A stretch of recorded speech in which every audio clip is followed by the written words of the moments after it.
We're now about to speak to Dr. Humphrey Zokufa. He's the Managing Director of the Board of Healthcare Funders, and he joins us from Cape Town to talk about sustainable future healthcare systems. Doctor, thank you for making the time to join us. I understand that you are on the cusp of a very important conference for the industry. Perhaps just give us a sense of the most gripping issues around private healthcare that this conference is going to be grappling with. It's grappling with the issues of what contributes to the high cost of health care in this country and break that down. And then secondly, do we get value for money?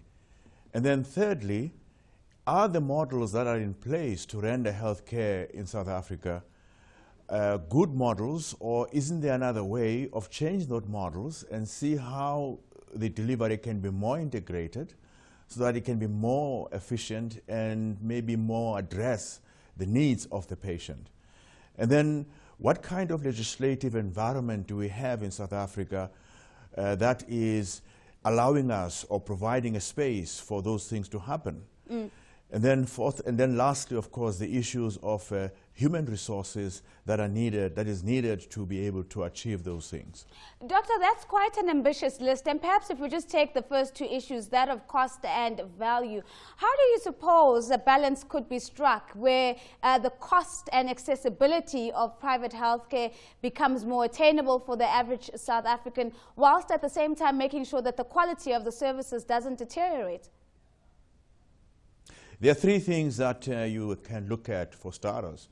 One, to what extent are those who provide health care to citizens in South Africa adequately remunerated or adequately regulated or adequately given guidelines by statutory bodies or by current legislation so that they don't charge whatever they want to charge, and if at all that they want to exploit the situation in pursuit of whatever greed they may have, what system is in place that make it difficult. And then secondly, the products. We've done it with pharmaceutical products. If you look at the 203, 204 dispensation in South Africa, we introduced the single exit price dispensation for medicines in South Africa, and we are currently also controlling the dispensing fee that pharmacists can charge. That brought down the price of medicines.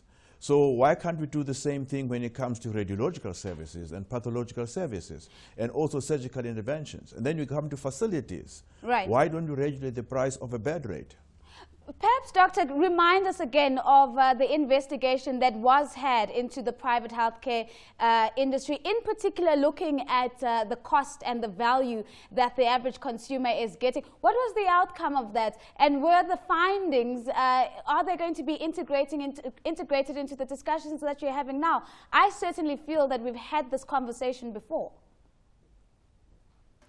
Well, so far, what presented at our conference is that just looking at a couple of diseases, those diseases are not necessarily handled the best way, you would say, in the private healthcare sector. Now, if that is representative of other diseases, then one maybe can make inferences to what is happening with other diseases. Then when it comes to the cost of various pathological or radiological services, or surgical interventions or bed rate, there has been no real study that we have done that we can quote. But the issue is this: about 37% of what gets paid out every year to healthcare providers by this industry goes to hospitals. And about 24% of what gets paid out every year goes to specialists. So more than 60% of what gets paid out goes to those two entities. So clearly what you're saying, if we're paying that much to those two entities, how come the healthcare outcomes are not that great? Which means you can't have a linearity then of saying, or you can't say there's a linear relationship between the high cost you pay and high quality outcomes on the other side. There must be something going wrong somewhere. Absolutely. But what about the investor who is listening to this conversation and is looking to invest in the private healthcare sector? Are we, by tightening the regulatory environment, perhaps deterring the potential inflow of funds into the sector? None of this is aimed at discouraging the investor from investing in healthcare. But if I'm an investor and want to invest in healthcare, I need to understand and appreciate what the legal framework is. And you can take it from Section 27 of the Constitution. It is saying, when it comes to health care in this country, the government has a responsibility to make sure that that health care is accessible and it is affordable. If not, it must do a lot of things so that it can achieve that, including legislative changes. Nothing there is saying there should be no profits. Nothing there is saying there should be no return on investment. But you will have to run whatever business you run, adhering to those principles of access and affordability, but in such a way that you can realize a return and also a margin.